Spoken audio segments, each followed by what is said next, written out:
دەکەین لەگەڵ شوان شێخ ئەحمەد پەرلەمانتاری پارتی دموکراتی کوردستان. سوپاس بۆ ئەمەدەبنت کاک شوان. ئەوەی کە دەبینرێت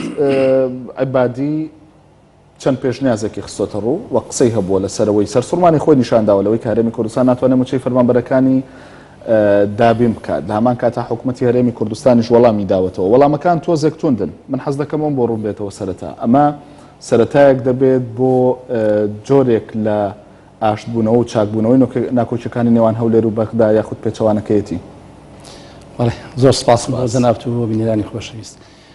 طبعا حکوومەتی هەرێمی کوردستان هەموو کاتێک لە حەلدا بووە بە تایبەتی کە ئێمە ئێستاش بەشێکین لە عێراقدا هەر هەنگاوێک بەهاوێژین بۆ ئەوەی لەگەڵ حکوومەتی ئیتیحادی بگەنە نەتیجەیەک ئەوێتە جێگای خۆشحاڵی بەڵام دەکرێت و دەشبێت هەردوو لا پابند بێن بەنسبەت هەرێمی کوردستان ئەو دیارە پابند بۆ بە ئیتفاقی سیاسی کە با بدەین لە نێوان هەرێمی کوردستان و حکوومەتی ئیتیحادی کراوە بەڵام حکوومەتی ئیتیحادی پابند نەبووە بە جێبەجێکردنی ناوەڕۆکی ئیتفاقیەکە ئەمە بۆ پێشووتر.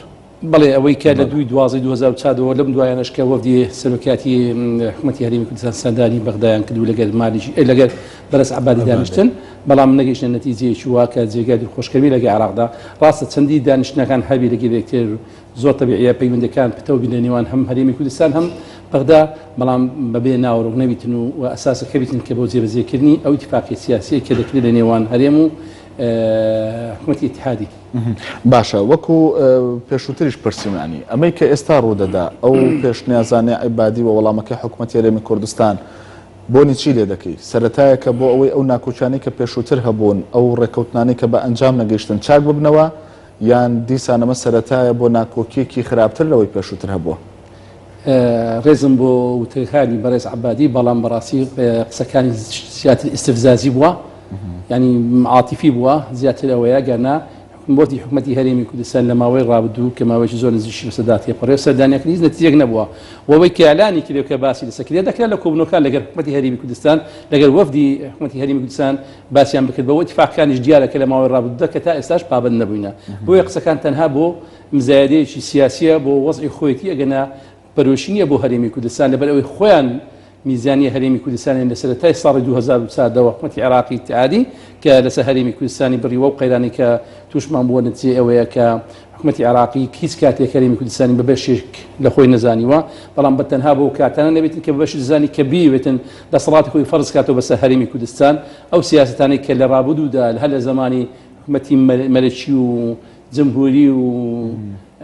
نظامی سەددام تا دەگاتە مالیش و عەبادیش هەموو یەک لە دوای یەک هیچ کاتێک وەکو پێویست هەنگاوی جدیان نەهاوێتێ بۆی چارەسەر واک و برینەکانی ڕابردوو سارش بکرێتەوە و هەوڵ بدرێت کە عێراقی هەموو لایەکمان بیتن و ئێمەش وەکو هەرێمی کوردستان پابند بوونمان نیشان بدەین کە بەڵێ ئێمەش تا ئێستاکە بەششین لە عێراق بەڵام بەداخەوە سیاسەتەکەیان سیاسەتی سەرکوتکار نەبووە هەر بیستیان ئەو تەجروبەیە کە بە خوێن و ئێسقان و تەسعیاتی خەڵکی کوردستان هاتووە دەست بە هێز و بازوی پێشمەرگە قارەمانەکان و خەڵکی خۆراگەر لەباری بن و وەکو شارێک لە شارەکانی عێراقی سەیتەرەی لەسەر بکەنەوە بە کەیفی خۆیان ئەو پەرلەمان و حکوومەتێکی هەیە لەبار بچی و وەکو باسم کرد تەنها وەکو شارێک لە شارەکانی عێراق تەعامل لەگەڵ هەرێمی کوردستان بکەن ئەوەش لە هەلایەن هەرێمی کوردستانەوە قبوڵ نەکراوە لەبەر ئەوەی هەرێمی کوردستان خاوەن ئیرادەی خۆیەتی مالکی بۆچی ببوورە عەبادی بۆچی ئەمە وەکو مزایدە بەکاردێنێ لە کاتێکدا ئەو دەڵێت ئەو نەوتەی کە ئێستا ئێوە مامەڵەی پێوە دەکەن ڕادستی ئێمەی بکەن وەکو حکوومەتی عێراقی ئێمە موچەی فەرمانبەرانە دەین حکوومەتی هەرێمی کوردستان زۆر ڕاشکاوانە لەو ڕاگەانداوی کە دەریشی کردووە زۆر بەڕاشکاوانە ڕازیە بەوەی کە هەرچی نەفتی هەرێمی کوردستانە بفرۆشێ و ڕادستی حکوومەتی ئیتیحادی بکرێ بەڵام بەمەرجێک موچەی فەرمانبەرانی هەرێمی کوردستان کە ملیۆنێک و 400,000 موچە خۆرمان هەیە چ لە کەرمەندانی لە پێشمەرگە و لە هێزەکانی ناوخۆ و لە تەقاعود و زیندانی سیاسی و تۆڕی کۆمەڵاتی و کۆمەڵێک دەگرێتەوە ملیۆنێک و 400 فەرمانبەری موچە خۆرمان هەیە ئێمە بەڵێ پابەند دەبین بە جێبەجێکردنی داواکەیان بە فرۆشتنی نەوتی هەرێمی کوردستان بۆ دەرەوە و ڕادستکردنیان وەکو لە ڕابردووشدا نیەت پاشی هەرێمی کوردستان دەربڕا کە ڕۆژانە 550,000 بەرمیل نەفت ڕادستی سۆمۆ دەکرا بەڵام بەداخەوە عەبادی بڕیارەکەی جێبەجێ نەکرد و نسبێکی زۆر کەم لە پارەکەی دەنات بۆ هەرێمی کوردستان کرد چەند مانگێک کە بەشی نیوەی موچەی فەرمانبەرانی کوردستانیش نەدەکرد بە زەمانە بێ بەشکست بۆ حکوومەتی هەرێمی کوردستان لە پاژەوەی بڕیاری سەر بەخۆ فرۆشتنی نەوتیدا ئێستا ڕازی بێ بەوەی کە نەوتەکەی بنێرێتەوە بۆ بەغا و تەنیا کاکازان فەرمانبەرانی دەست بکەوێ کاکازان ئێمە وەکو باسمان کرد تا ئێستاکەش کە بەشێکین لە عێراق بەڵام دەرگای گفتوگۆ دەرگای حل لەلایەن حکومەتی اتحادیە و داخرا بەڕووی هەرێمی کوردستاندا. هەرێمی کوردستان سەر بەخۆ نەوتی نەفرۆشتووە لە مانجی 5 ساڵەوە کە نەوتەکانی خۆی فرۆشت کە پاش ئەوەی کە مەیوز بوو لە حکومەتی اتحادی کە بە هیچ شێوەیەک ناوێتن هەرێمی کوردستان بەرەو پێشەوە بڕۆ بژانەوەی زیاتر بەخۆ بینتن هەوڵی لەباربردنی ئەو وەزعیدا بۆیە ینی جێبەجێ ئیتفاقی خۆی نەکرد حکومەتی هەرێمی کوردستانیش لە ناچاری ئەو بڕیارەدا لەبەر ئەوەی هەم لە پەرلەمانی کوردستانی یاسای ژمارە 5 ساڵی 2013 کە دەرچووە ئەگەر بێت حکومەتی اتحادی بابرێن ئەو میزانی کە بابرێن نەداتە هەرێمی کوردستان یاخود بابرێن هەرێمی کوردستان نەتوانی موچەکانی بۆ دابین بکرێ دەستی وڵا کراوە بۆ ئەوەی بیر لە پەیداکردنی داهاتی شتێ بکاتەوە بۆ هەرێمی کوردستان دەستی وڵایە بۆی بە هەر جۆرەی تر بتوانێتن هەرێمی کوردستان بەرەو پێشەوە بە و موچەی فەرمانبەران و دابین بکاتن لە ڕێگای داهاتەکانی خۆی کە بەدەستی دەنی چ لە داهاتە ناوخۆیەکان چ لە فرۆشی نەوت. باشە وەکو دوا پرسیار بە دەرفەتی دەزانم دەبێت بزانم ئێستا لە پەرلەمان چی دەگوزارێت لە پەرلەمانی کوردستان دۆخەکە هیچ گۆڕانکارێکی بەسەرداهاتووی شوکارەکانتان چۆن نەچێتە پێشەوە؟ بەڵێ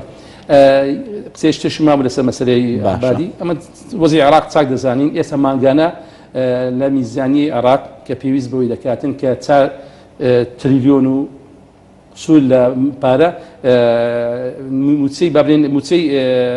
فەرمانبەرانی عێراقا بەڵام نەیتوانیە وەکو پێویست لە فرۆشتنی نەوت کە 1995 دادی عێراق لە فرۆشتنی نەوتە نەیتوانیە پارەکەی دابین بکە هەر ساوە هانای بەدێ بۆ بانکی ناوەندی عێراقی کە لەوێ مەبلەغێکی زۆری پارە هینایە بۆ تەکمیلەکردنی موچەی فەرمانبەران کە تەسەوور دەکرێت لە مانگی 4ەوە تووشی قەیرانێک دەبیتن کە لەوانەیە زۆر وەزعی خراپ دێتون نەتانی موچەی فەرمانبەرانی خۆشی بداتن نەک بتوانین موچە بۆ هەرێمی کوردستان دابین بکاتن عەبادیەوە بە دڵنیاییەوە باز دەکەین و ئەو پارەی کە هەشتا دیسان غەدرش کە زارشکە لە خەڵکی کوردستان کراوە لەو 170 کە لە ئێمە جێبدراتەوە لەو بانقەیە کەچی پارەی دەرهاتەوە بەبێ ئەوەی هیچ حسابێک بۆ هەرێمی کوردستان بکە لەو 170 کە بە بەشی ئێمەشی تایە کە بۆ هەرێمی کوردستان بگەڕێتەوە بەڵام بەداخەوە لەوێش غەدر لەوەی کراوە غەدر لە هێزی پێشبڕکێی کوردستان هەرێم دەتوانێت ئێستا داوای بکاو پارەیە داوا دەکە بەڵام پێمان نەدراوە بەپێی دەستور بەسمە کولایانە یاسایەکەیان بەڵێ بەپێی دەستورش حەقیشی ڕەوای خەڵکی کوردستانە بەڵێ ئێستا 13 تریلیۆن تقریبا پارەی هێزی پێشمەرگەی کوردستان بەپێی دەستور بەپێی کە لە نەفەقاتی سیادی و حاکیمەی عێراقیە کە جێبدرایتەوە کەچی پارەکەی بۆ پێشمەرگە نەنادراوە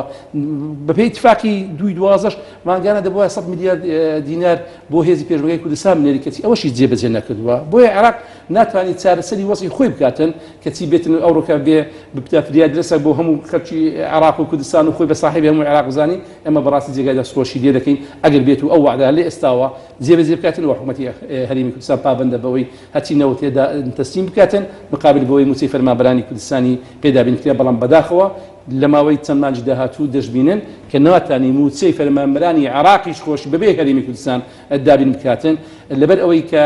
ئەو پارەی کە هەشە ناکرێت لە 50 میلیارد ئەمە هیوا خواستنە یان پێشبینیە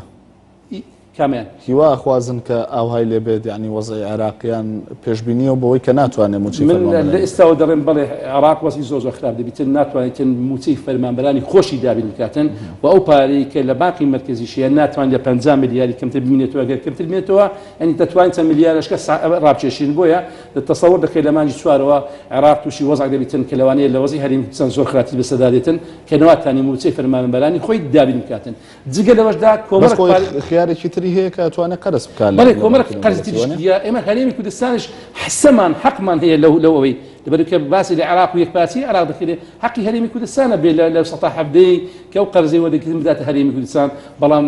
استحقاقاتەکانی خۆشی نەداتێت جگە لەوەی کە قەرزیش بێنێتن و بداتە هەرێمی کوردستان بۆیە پێشبینیەکان لەوەیە کە لە بانگی 4ەوە حکومەتی اتحادیە عێراقی تووشی وەزع دەبیتن کە لەوانەیە لە هەرێمی کوردستان زۆر خراپتر دەبیتن و ئومید دەکەین ئەو بەرنامە چاکسازی کە هەرێمی کوردستانیش گوتیوە بەر لە فرۆشتنی نەوت و لە داتە ناوخۆیەکان و چاکسازەکانی کە ئێستا حکومەتی هەرێمی کوردستان و هەنگاوی جددی ئیشی لەسەر دەکاتن و یەک دوو خاڵەکانش ئەو ڕۆژ بڕیار لەسەوەی درایە کە هەرچی لەمە دووە کە نەوت دەفرۆشرێ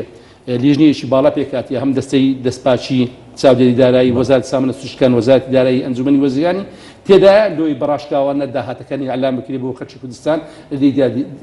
و هەرچی پێشانیشکە وەزارەتی سامانە سروشتەکان مشتەقاتی نەوت و دەیفرۆشت لەمە دواودەوی بە ئاشکرا و بە علەنی بیتن بە مزادە بیتن و هەرچی کڕینەکان تا پەرلەمان زیندوو بوو ئەمە نەدەکراوەکو پێویست ئێستا ئومێدتان هەیە بکرێ ئێستا بە پەرلەمانێکی مردووە کە بۆ خۆتان حکومەتی هەرێمی کوردستان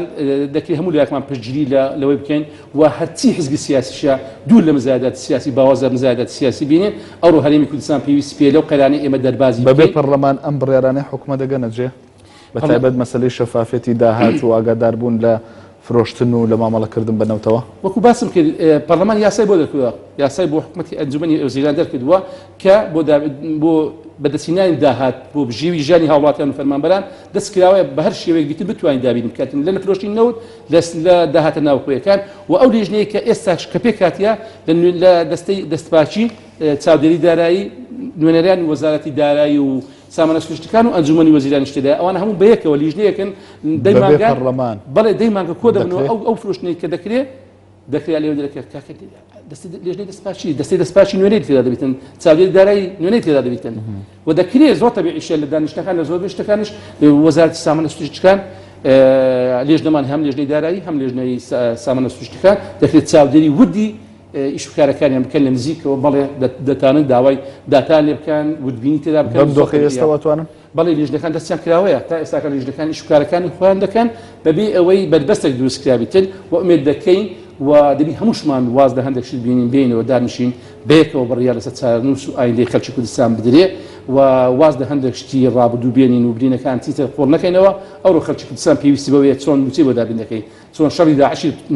لێ دوور دەکەیەوە چۆن ئەو نەهامەتی کە ڕوبەڕووی هەرێمی کوردستان و بە خۆراگری مایتەوە ئەوەی بۆ چارەسەر دەکەی خەڵکی کوردستان پێویستی بەوانەیە پێویستی بە بزاری سیاسی نیە بەڕاستی جێداخە یعنی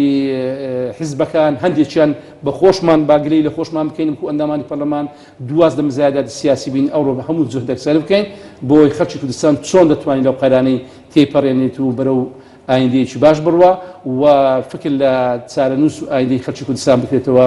و کوردستانمان خۆش بوێ و ئەو سیقەیە کە هەیە بە قوتری بکەن لە نێوان هەم حکومەت و حیزبەکان و خەڵکی کوردستان. باشە پرسیارم کرد لەسەرەوەی کە ئێستا لە پەرلەمان چیەکەن ئیشوکارەکانی پەرلەمان چۆن نەچێ بڕێوە من وەکو ئەندامش پەرلەمان قەت تەمەنا من نەدەکرد ئەو وادۆخی کوردستان بگەیش بە ئەو ڕادەیە کەەوە پەرلەمان پەچی بکەوێت بەڵام ئەمە واز لەو شتانە بینین پەرلەمان پێویست بۆی دەکات کە بە ئیتفاقێکی سیاسی کات خۆش چەندجار لە کەناڵەکان باسمان دەکرد پەرلەمان بۆ حەل ناکە پەرلەمان بەبێ ئیتفاقی سیاسی لایەنەکان قەت نەیتوانی و ئێستاش دەڕێمەوە ئیتفاقی سیاسی بکرێت لە پەرلەمانی کوردستان زۆر تەبیعیە سبەی ئێمە دەتوانین کۆبنەوەیەکی خۆمان ئەنجام بدەین سبەی دەتوانین یاسا دەربکەین بە کۆبنەوەی نەئاساییشەوە دەتوانین کۆبنەوە ئەنجام بدەین جالێرەدا پێویستی بە نیەت پاچی هەیە لە نێوان حیزبە سیاسیەکان دووسکردنەوەی سی قەومتمانە لە نێوان یەکتر بۆ ئێمە بەس خاڵی لاوازیش نییە بۆ پەرلەمان ئەوەی کە لە دەرەوە ڕێکەوتنی سیاسی بکرێ و کات پەرلەمان بتوانێت کاری خۆی بکە ئەوە شتێکی ڕوون و دیارە بەڕاشکاوی باسی لێ دەکرێت بەڵێ حیزبە سیاسیەکان مەرجەعن بۆ ئەوەی فراکسیۆنەکانی پەرلەمان بچن لەوێ وەڕایەکان بینەوە لێرە مناقەشەی لەسەر بکەن کە باش کاتی خۆش لەسەر تەوافق دەکرێت بەڵێ بە تەوافق هەر شتێک بێتە پێشەوە بتوانین هەموو لایەکمان اتفاقی سیاسی لەسەر بکەین تا بتوانین لە چوارچێوەی یاسایەک لە پەرلەمانی کوردستان یاسای بۆ دەرکەین یان هەمووان بکرێتەوە جارێرەدا دەبی حزبی ڕووی دەنگ خۆمان لە هەموو حزبی لایەنە سیاسیەکانەکەینەوە بە پارتی دیموکراتی کوردستانیشەوە کە ئەو کۆمیتەی کە ڕاستە کۆمیتێکی باڵاش پێکات بۆ کارەکردنەوەی پەرلەمان و حکومەت بەڵام بەداخەوە نەتیجەیش تا ئێستا وەکو پێویست نەبووە لەبەرەوەی حزب هەیە قەراری مسبەقی هەیە قەراری مسبەقیش لەوانەیە لە خۆمان لە کەس قبول دەکرێت ئەوڕۆ پێویستمان بۆیە بهین لەسەر مێزی گفتوگۆ زۆر بەڕاشکاوانە بیر و ڕاکەم بگۆڕێنەوە پەنجەرەکەم و کوتیخان دابنێ سینجی یەکتر بگینەوە ڕەخنەکان لە یەکتر بگین و قبوڵیش بکەین بۆی بتوانین حەلێکی گونجاو بدۆزینەوە کە ئێمە بە هەموو لایەکان پەسەندی بکەین و بتوانین ئەو تاویزی ماوەی ڕابردووش بکەینەوە کە پەرلەمان لە کار کەوتووە پەرلەمان ناتوان ئیشەکانی خۆی بکە بەڵام لە جانبێشکەش لەسەر پەرلەمانی کوردستان لیژنەکانیان زۆربەی لیژنەکان کارانە شکارەکانی خۆیان دەکەن کۆبنەوەی لیژنەکانش دەکەن و متابعەش دەکەن و سەردانی وەزارەتەکان دەکەن لەگەڵ وەزیرەکان و لەگەڵ کاربەندانی حکومەتی هەرێمی کوردستان نزیک و لەگەڵ دادنیشتنی بیرۆڕاکانیش دەگۆڕنەوە ئەوانە تا ئێستاکەش بەردەوامی خۆی هەیە و کە ئێستا لە پشووی تەشریعیشین ئێمە ماجیە کردو بەڵام لەگەڵ ئەوەشدا ئێمە ڕۆژانە فراکسیۆنەکانی پەرلەمان بەبێ جیاوازی کامە فراکسیۆن هەر هەمومان لە پەرلەمانی کوردستان دەوام دەکەین هەم ڕاجعی ئیستیقبالی میوانەکان دەکەین و هەم لە نێو حکومەت دەردەشە دەکەین وەروها لیژنەکانیش کۆبنەوەکانی خۆیان بەڕێ پێشی بەڕێوە دەبن تەحەدەک یعنی بەڕێوە دەبن.